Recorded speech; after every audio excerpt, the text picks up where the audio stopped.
Presenting the world's greatest mysteries.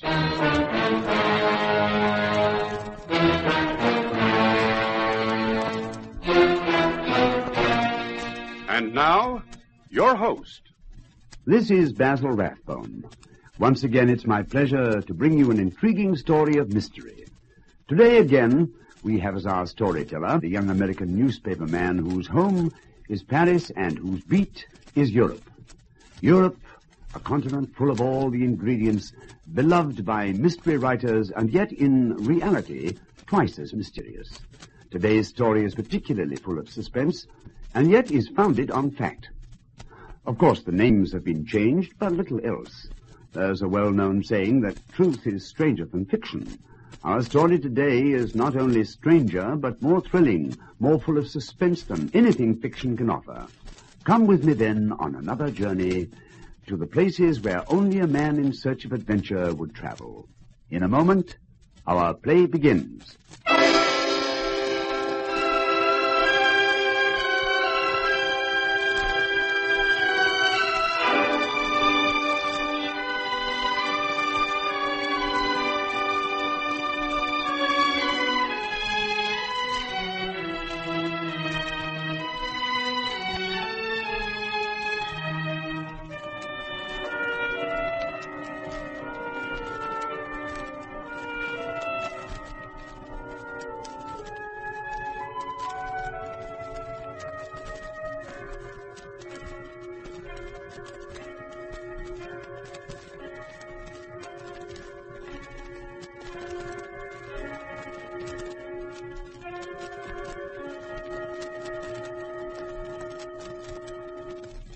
Presenting Europe Confidential.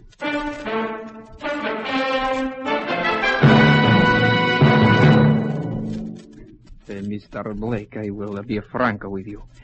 There is much money invested in this race. If you are to win, it would prove embarrassing. Are you trying to threaten me? As I said before, I come as a friend with some good advice. And if I don't want it? Then my conscience would be clear, and anything that happens to you would be your own fault. Get out, Peppina, before I throw you out. Very well, Mr. Blake, as you wish.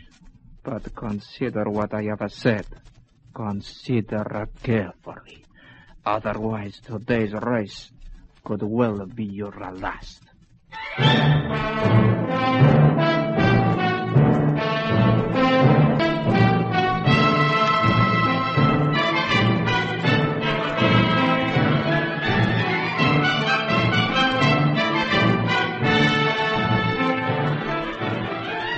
In a moment, we'll bring you Lionel Murton as Mike Connoy, the Paris correspondent of a famous American newspaper, in another exciting story in our series, Europe Confidential.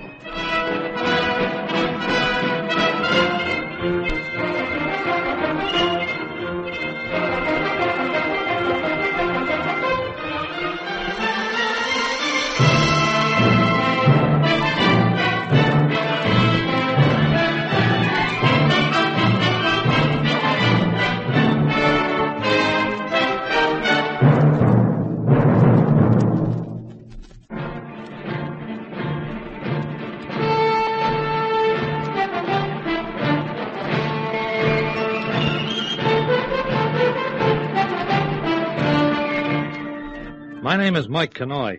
I write a column called Europe Confidential for the Paris edition of a New York paper. One of the nicest spots I know in this part of the world is the town of Parlena in Italy. You've heard the name, of course. Parlena is where the big car race is held every August. Racing drivers from all over the world congregate there to risk their necks and their $30,000 racing cars for thrills, excitement, the honor, and a fat prize. And Mike Connoy goes, too, to lie in the sun, to drink good red wine, and, of course, to cover the race for the column. But who feels like work in a town like Parlena? The day before the big event, I wandered down to the pits in a half-hearted attempt to gather together a story or two from the drivers and their mechanics. And, as it sometimes happens, I met a guy I knew. Well, if it isn't Mike Maloney. Connoy, how are you, Rod? Connoy, of course. Put it there, old man. Long time no see, huh? Yes, when was it? Ah, yes, Le Mans, 1953. Yeah, you came second, as I remember, but a close second. They tell me you're considered the favorite for tomorrow. Yes, so they told me. It's a nice-looking car you've got, too. Oh, it's a work special, none better. And Joe's got the engine absolutely humming. Oh, you haven't met, have you? No, I don't think so. Mike Connoy, meet Joe Binks, the finest nursemaid a car ever had. All right. Watch it, Mr. Connoy. Hi, Joe. I guess I can quote you as saying you're confident of a win tomorrow. No. The other cars just won't be in it. You won't see number 11 for dust, Mr. Connoy. We hope. Oh, come on, Chief. You're not still worrying about that flipping monkey, are you? Monkey? Flipping silver monkey on a piece of string. Well, I still don't get it. Well, laugh if you like, Mike, but I've lost my good luck charm. Do I sense a story? Oh, you'd better not, or I'll be the laughing stock of the racing world. But the fact remains that I've lost my talisman, or fetis, whatever you like to call it. And I feel darn uncomfortable about it. Yeah, but surely all this business... Hello, we got a visitor. Lynn Sakara. The second favorite. Yeah, that's right. Good afternoon, Senor Blake. Hello, Sakara. Trying out the track? Just a practice run to stop me getting bored. I know every inch of the circuit. I know it like the back of my hand. I just thought I would inquire how things were with you. Oh, excellent, thank you. Never better. I hadn't seen you for a day or two. Well, we've been occupied tuning up the engine. I never do much running about directly before a race. I like to save my energy. Well, some may think it a good plan, but this circuit can be very treacherous one, Senor. It can be a killer to one who is unfamiliar with it. Well, I've been over it several times. It didn't strike me as being terribly difficult. It is a far different matter when you are actually racing, as you know. Two drivers I knew very well met their death here at Palermo. Well, that's a risk we all take, Sakara, in any track. No matter how well we know it.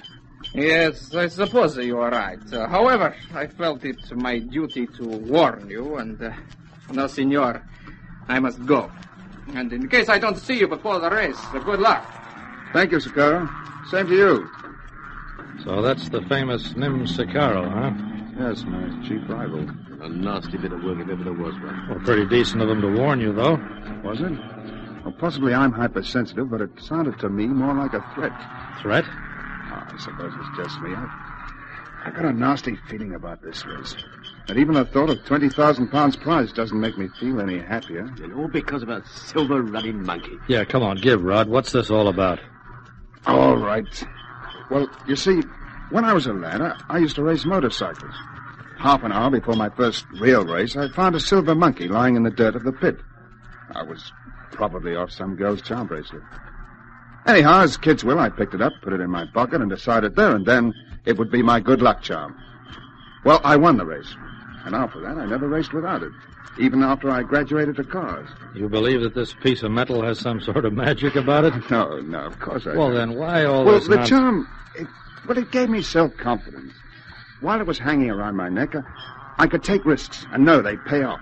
You know, I could go that little bit faster, take that bend a fraction sharper. Yeah, but if you realize that it was all in your own mind, why, there's nothing to worry about. If you could do it with that monkey, you could still do it without. Oh, Mike, I'm afraid I can't. And for that reason, I'm going to pull out. I won't be racing tomorrow.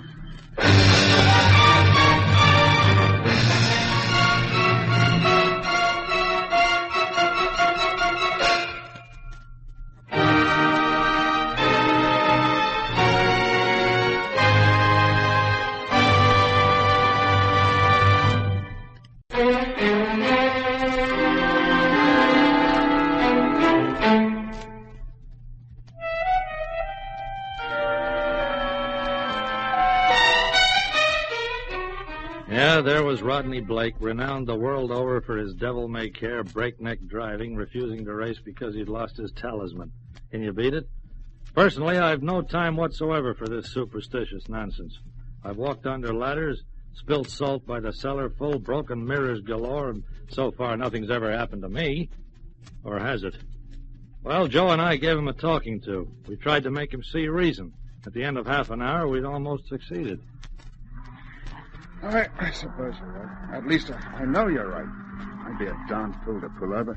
But even so, If you didn't race tomorrow and the reason got around, as these things do, why, you'd never live it down, Chief. But at least I'd be alive. Look, isn't there an easier way out of this? Well, like what? Well, let's look for the monkey. Where do you think you lost it? That's the trouble. I don't know. You see, I usually wear it around my neck, but yesterday morning I noticed it was gone. We've looked everywhere for it. My Mr. wife's Connoy. turned the hotel suite upside down. There's no sign of it. So the sensible thing to do is to forget you ever had a flipping talisman. Or get a new one. But whatever happens, Chief, you've got to race tomorrow. Tell yourself you've lost your nerve, and sure as eggs is eggs, you will lose it. Well, I won't make any promises, Joe. I'll see how I feel about it tomorrow. And Mike, do me a favor. Nothing about this in your column, huh? Oh, I don't write a word, much as I'd like to. By the way, why don't you and your wife have dinner with me tonight? Oh, love to, Mike. But I insist. You dine with us. Well, okay, then. Either way suits me. Well, we're staying at the Hotel Napoli, Suite 206. About, 8 o'clock?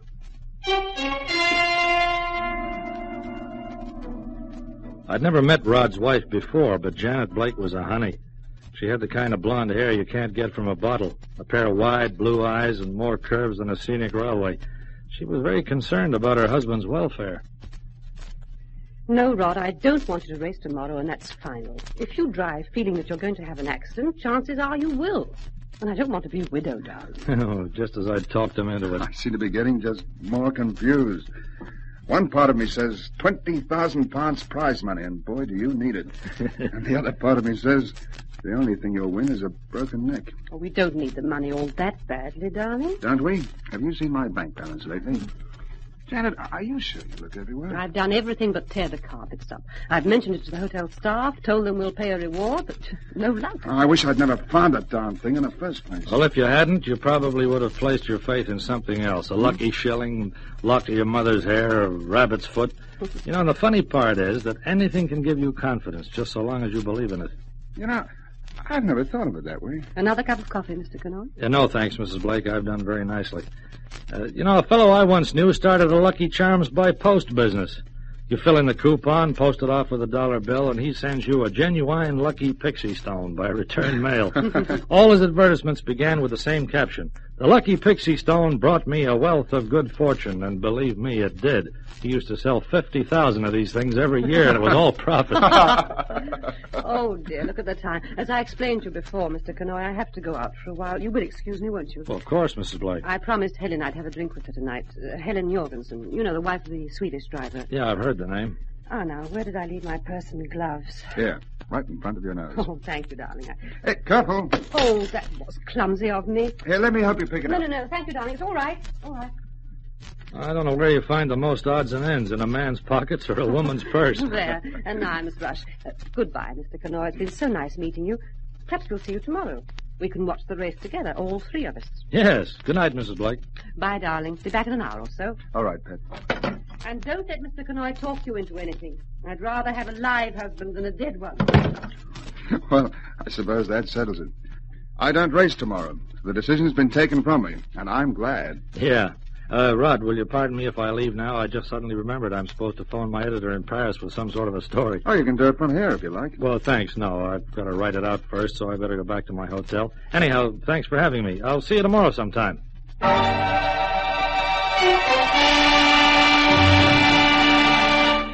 My excuse sounded pretty weak, I know, but I wanted to get out in a hurry.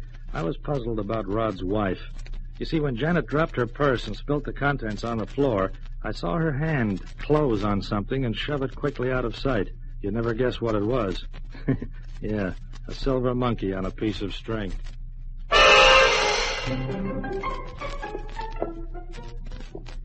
When I came out of the hotel, Janet was way down the street, almost out of sight in the dark and walking fast. I followed. After 15 minutes, she stopped outside a 3-story apartment house. I watched, without any qualms. She pressed a dainty finger on the bell, and who should open the door and take her in his arms but Nim Sicaro?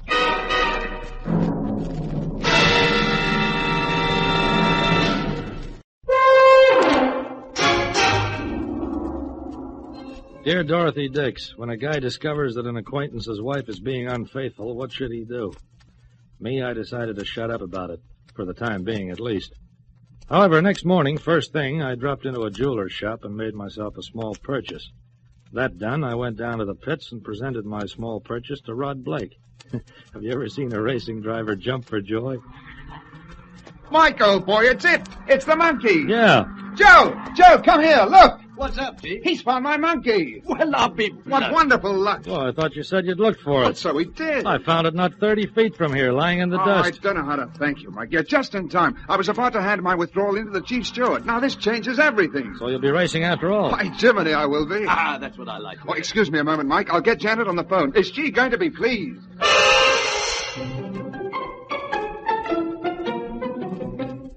As the time for the race drew nearer, Rod and his team of mechanics fussed around the car like a bunch of happy kids on Christmas morning. It was 12 noon, and Rod and I were sipping a cup of steaming coffee when we had a visitor. Excuse me, is Mr. Blake here? I'm Blake.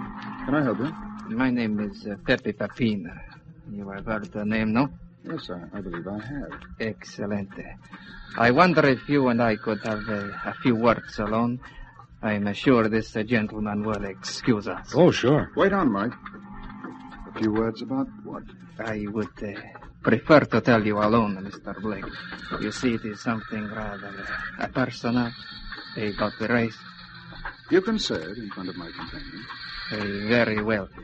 First, Mr. Blake, let me say that I come as a friend, as you possibly know. I and many of my acquaintances make our living from speculation. Pepina, of course.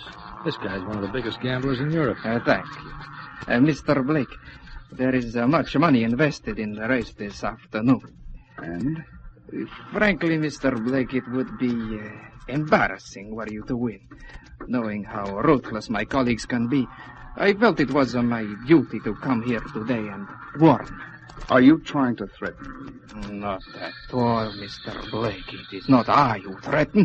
Why, that would be a criminal offense, would it not? I come here simply as a friend with some good advice. And if I don't want it? Then my conscience is clear. And anything that should happen to you would be your own fault. Get out of here, Peppino, or I'll personally throw you out. Very well, Mr. Blake. As you wish. But consider what I have said. Consider it carefully. Phone the police, Rod. Let them take care of it. Police, what could they do? Well, arrest him. You've got me as a witness. Arrest him for what? Giving me some advice? No, he couldn't do anything. Anyhow, it's only a bluff. Well, I'm not so sure. They wouldn't be game. Besides, what could happen to me? I'll be wearing my silver monkey.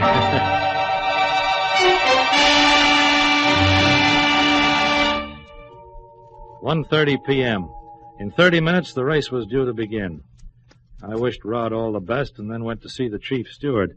I told him my story and then made a rather unusual request of him. But, Mr. Connoy, nothing like this has ever been done before. I know. But if what you say is true... I assure you it is. We should put the matter in the hands of the police.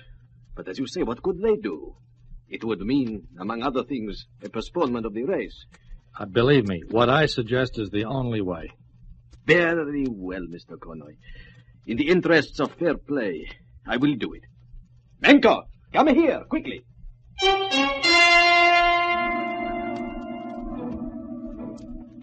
I walked back through the crowd until I was in a position where I could see the entrance to the pits. The cars were being driven slowly into their starting positions along the track.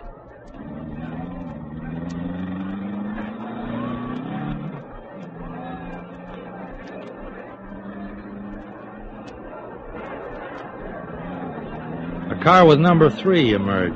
It was Nimsakaro.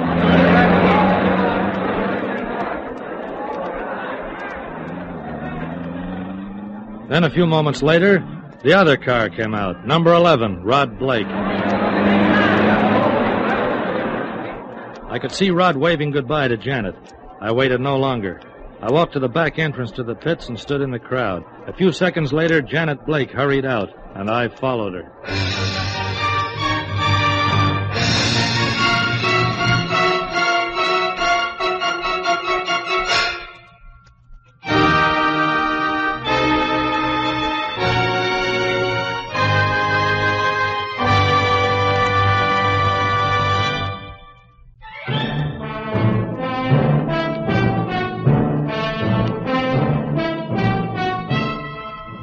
I didn't even see the start of the race. All I heard was a scream of engines and a roar from the crowd. I was busy trailing Janet Blake for the second time in 24 hours. She was walking towards the west end of the track, some 2 miles away. There were hardly any spectators up this end, hardly anybody except Janet trudging through the long grass and me following. She disappeared over a small hill. I walked to the top and found myself peering into the wrong end of a .30-30 rifle. It was Pepe Pepina. Put up your hands. Surprise, surprise, Mr. Connoy. Oh, not so much of a surprise, Mrs. Blake. I guessed who you were going to meet. You see, I saw you and Sicaro last night. Frustrated detective, are you, Connoy? But you wouldn't have made a very good one. I've known you were following me for the last 10 minutes. Here, gag him with my handkerchief and tie his hands with this cord. With pleasure. No, look, wait a minute. I will not hesitate to shoot. Look, there's something you ought to know. You see, There we are. For your breath, my friend. Walk over there where I can watch you. Sit down. That's it. You saw the monkey in my bag last night, Connoy, didn't you? I thought I got it out of sight in time, but apparently I didn't. Yes, you're right. I stole it in an attempt to stop Rodney racing today. And it would have worked if you hadn't given him that phony one this morning. I know you can buy them easily enough. Now we may have to cause an accident, and it'll be all your doing. There he goes. Number 11. And there's Nim, right behind him. 24 more laps to go. And if dear Rodney's still leading on the last lap, he'll have the smash of his life. And all the good luck charms in the world won't save him.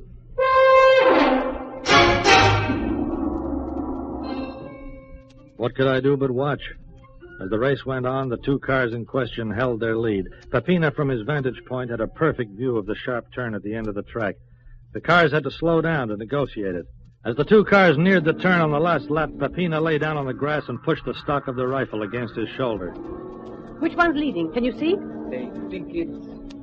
Yes, a number 11. Rodney, the fool. Fool indeed. Pepe, please be careful. Don't. I am aiming for the tire, not the man.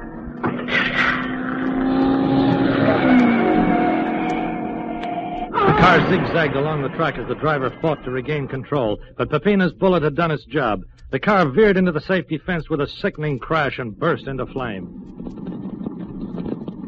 At that moment, half a dozen uniformed police appeared over the brow of the hill. Pepina grabbed Janet's arm, and they tried to make a run for it, but they didn't get too far. By the time somebody had released my bonds, the pair were being led back, handcuffed to a pair of tough-looking cops.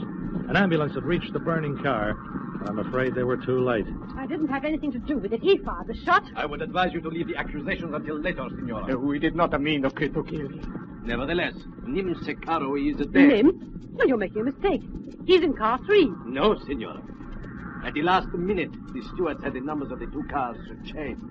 Number 3 became a number 11, and number 11 became a number 3. That is Nim Secaro who lies dead in that car, not your husband.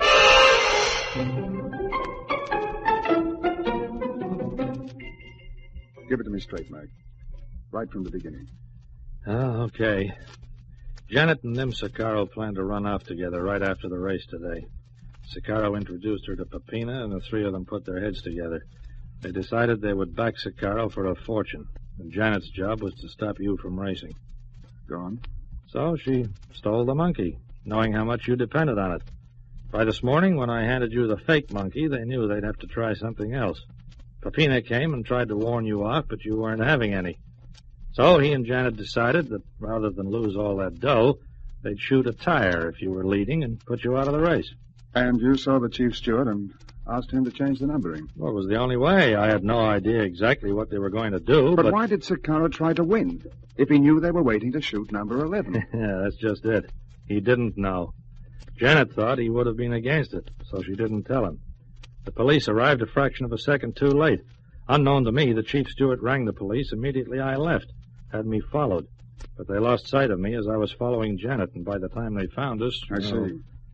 Well, Mike, thanks for saving my life. Rod, I'm sorry about Janet. Yes, I can still hardly believe it. I suppose you never can tell with a woman. I'll get over it, I expect. In time.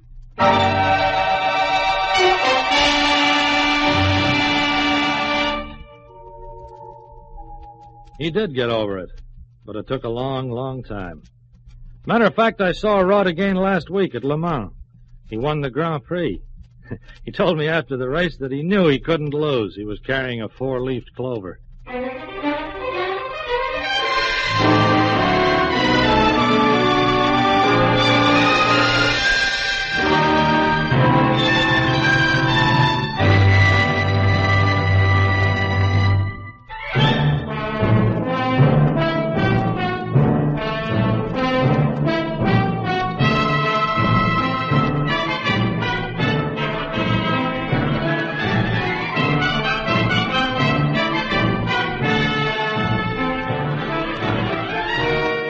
You have been listening to Lionel Murton as Mike Connoy in another exciting episode in the series, Europe Confidential.